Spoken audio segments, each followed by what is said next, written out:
Bonjour à toutes et à tous, bienvenue dans ce nouveau numéro de Ski Mag. À l'heure où le coût des énergies augmente, comment mieux vivre et moins cher dans son logement? Nous ferons le point sur les dispositifs mis en place par l'agglomération de Saint-Quentin en Yvelines.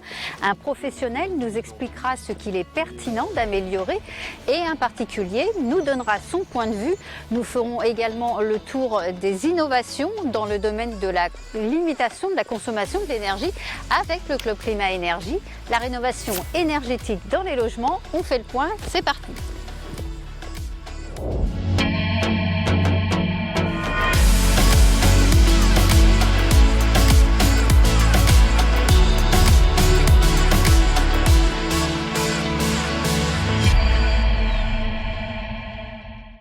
J'ai acheté un logement dans le centre commercial de Saint-Quentin. J'ai fait des travaux, je l'ai entièrement rénové il y a 3 ans. Tout a été rénové à l'achat. J'ai changé les radiateurs, travaux dans l'isolation. Les fenêtres, la chaudière, le toit, enfin tout. C'est bien isolé, ouais. J'ai un chauffage individuel. On est chauffé par le sol. Du coup, je fais gaffe à ma consommation. J'envisage mettre des doubles vitrages. On en parlait beaucoup, l'isolation à 1 euro, etc. On est sollicité de tous les côtés. On les connaît mal en fin de compte ces aides, on les connaît mal. Parce que c'est trop compliqué. On entend tellement dire qu'il y a des gens qui sont assez malhonnêtes. Il faut vraiment que les documents, les justificatifs soient vraiment à la virgule près, bien précis, etc. Il y a des professionnels qui le savent et d'autres pas. Et beaucoup de personnes font confiance et après se retrouvent avec des soucis épouvantables. Alors j'ai pas voulu avoir les soucis donc j'ai pas demandé d'argent.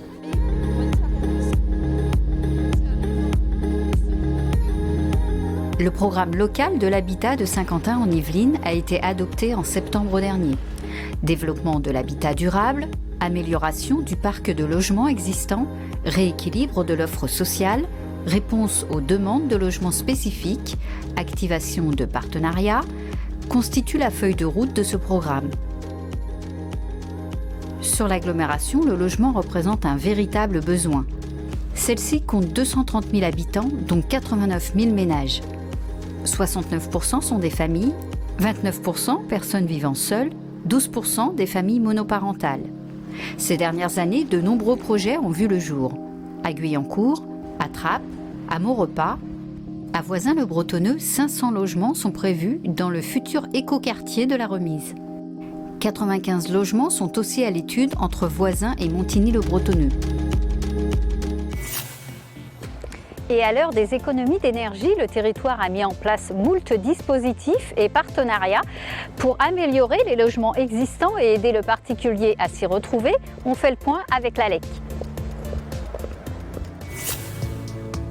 Voilà 3 ans, l'Agence locale de l'énergie et du climat et l'agglomération ont mis en place une plateforme, Repère Habitat.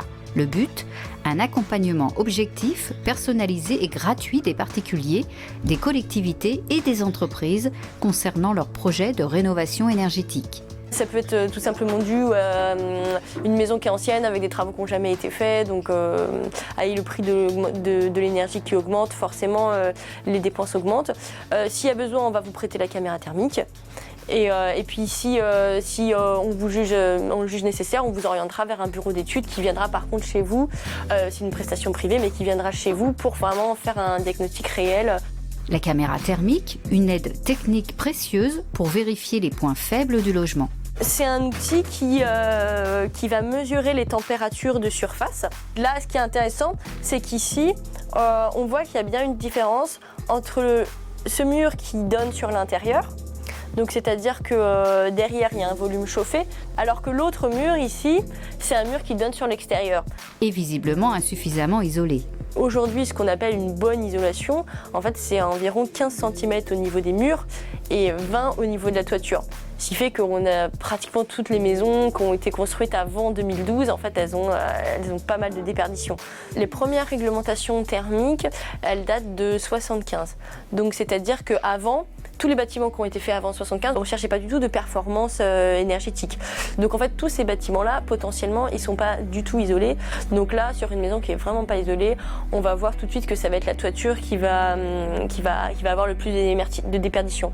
Et pour les fenêtres, C'est pertinent si jamais votre fenêtre, si vous sentez du courant d'air, en fait vous allez tout de suite avoir très froid et tendance à augmenter le radiateur.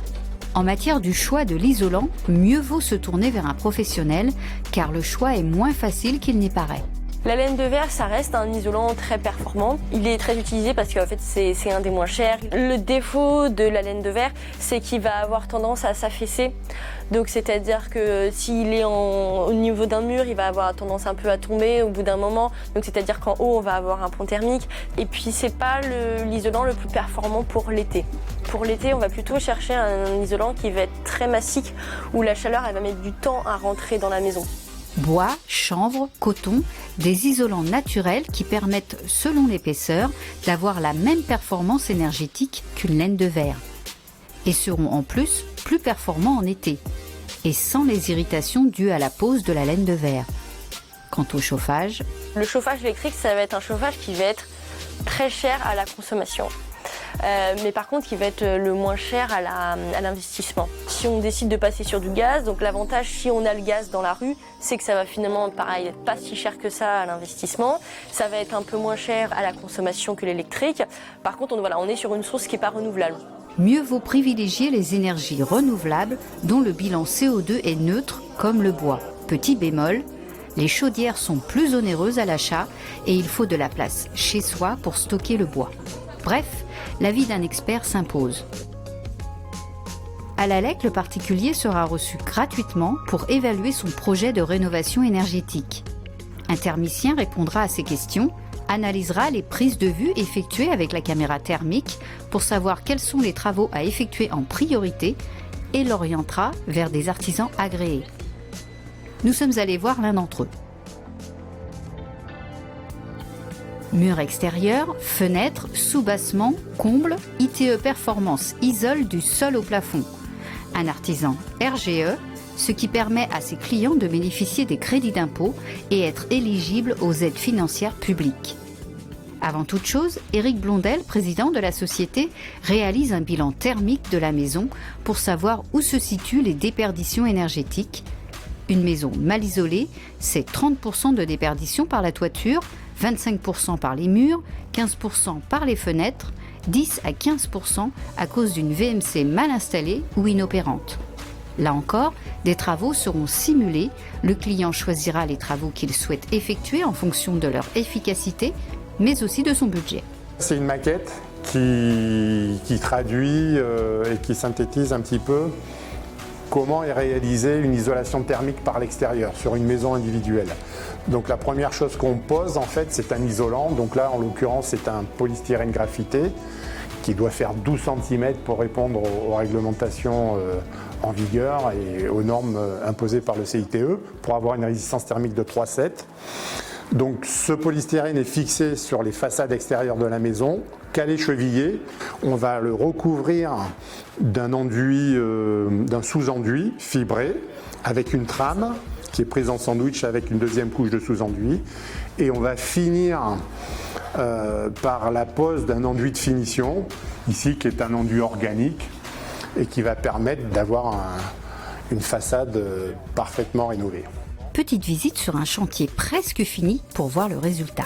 On ressentait quand même un peu de froid dans la maison. Enfin, elle n'était pas tellement agréable en hiver. Il y a le froid, bon, de par les murs et les menuiseries. C'était pourtant du double vitrage, mais en aluminium des années fin 70.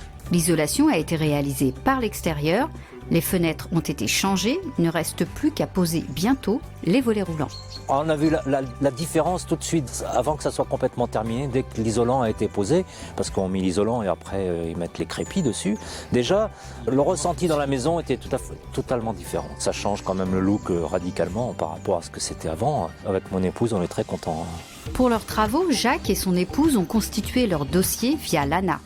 Le dossier réalisé et les subventions acceptées, ces propriétaires ont fait faire des devis à 5 artisans différents.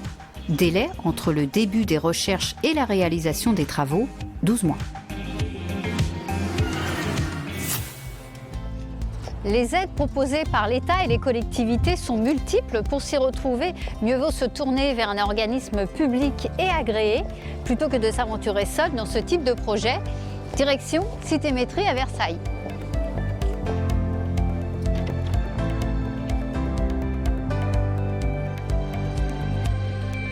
L'agglomération de Saint-Quentin en Yvelines reconduit jusqu'en 2023 le programme Habiter mieux avec Citémétrie. Ce dispositif permet d'associer les aides financières et l'accompagnement personnalisé pour les logements de plus de 15 ans. Propriétaires et copropriétaires peuvent y prétendre. Ce sont des aides pour les propriétaires occupants sous conditions de ressources. Donc il y a des barèmes qui sont fixés par l'Agence nationale de l'habitat. Il y a également des critères de gain énergétique. Citémétrie, partenaire de l'ALEC, réalise les diagnostics au sein même du logement à rénover. Donc on fait un relevé technique des parois, les fenêtres, le chauffage.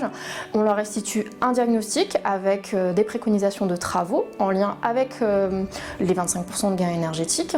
Et suite à ces préconisations de travaux, on constitue les demandes de subvention auprès de l'ANA et du conseil départemental sous présentation de devis qu'ils doivent nous fournir. Les travaux qui sont éligibles aux aides, donc il y a tout ce qui va être isolation de murs par l'intérieur, par l'extérieur, isolation de toiture, le remplacement de menuiserie ou également système de chauffage, changement de chaudière, poêle à bois. 758 ménages saint-quentinois ont bénéficié du dispositif Habiter mieux. 63% des dossiers concernaient une maison individuelle, 37% une copropriété. Mais attention aux arnaques, Angélique Roland appelle à la vigilance des propriétaires. On entend beaucoup parler des combles à 1 euro, des chaudières à 1 euro. Nous, on est vraiment, on ne travaille pas pour ce genre d'organisme, on est vraiment pour un accompagnement complet, gratuit. Plus d'innovation, ce sont des bâtiments moins énergivores. C'est le pari du Club Climat Énergie, cofondé par l'agglomération et les grandes entreprises du territoire.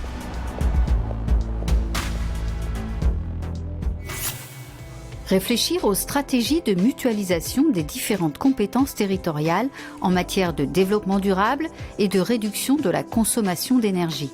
Telle est la mission du Club Climat Énergie, cofondé par Saint-Quentin en Yvelines et les grandes entreprises du territoire en 2013. Les logements de demain y sont également à l'étude. 43% de la consommation d'énergie en France vient du bâtiment. Donc c'est manifestement l'un des secteurs sur lesquels nous devons tous travailler. Nous menons des réflexions comment réduire cet impact énergétique, notamment sur des immeubles qui sont en cours ou qui vont être rénovés. Nos travaux que nous menons avec différents partenaires visent à modéliser la consommation d'énergie des bâtiments pour pouvoir être sûr que la performance visée sera réellement atteinte. Une première étape de travail à porter sur les logements sociaux, rénovation énergétique certes, mais aussi pour vivre dans des logements plus fonctionnels et plus agréables. Il est très important d'être dans une logique d'inciter à rénover et de pouvoir en parallèle expliquer aux locataires quels sont ces problèmes de rénovation. Le Club Climat Énergie est allé à la rencontre des locataires, notamment pour savoir comment ils consommaient l'énergie au sein de leur logement. Réfrigérateur, congélateur, sèche-linge, l'utilisation des appareils électroménagers contribue à peser sur la facture. Des consommations intégrées dans le modèle de calcul du CCE afin de prédire les consommations et leur coût réel. D'autres indications sont aussi à prendre en compte, la taille du bâtiment, le nombre de personnes y habitant et l'usage du numérique de plus en plus utilisé. On peut envisager de réduire la température de son appartement de 1 degré, c'est peut-être beaucoup, mais on pourrait le faire. Par contre, aujourd'hui, réduire sa consommation d'ordinateur, de médias, de smartphones ou de communication, c'est peut-être parfois beaucoup plus compliqué. Et pour autant, ça peut demain avoir un impact sur le climat, d'une manière générale, et en tout cas sur la facture aussi d'électricité. Autre notion, celle du bien-être. On parle de chauffage, mais dans la réalité, ce qui compte pour les gens, c'est leur notion de confort. Est-ce que je me sens bien ou pas? Est-ce que je me sens bien? Dans ce cas, ça veut dire que je dois augmenter la température de mon appartement, ou parce que je me sens bien, je dois réduire la température de mon logement. Faut-il mieux chauffer un peu plus ou chauffer un peu moins et mettre un peu au vert? Les premières constatations du CCE confirment que le comportement des locataires et la position du logement impactent la performance énergétique. Les consommations électriques pour le chauffage varient ainsi de 1 à 5 entre des appartements de même superficie. Ski Mag, c'est fini. À très bientôt pour de nouvelles aventures saint-quentinoises. Ciao!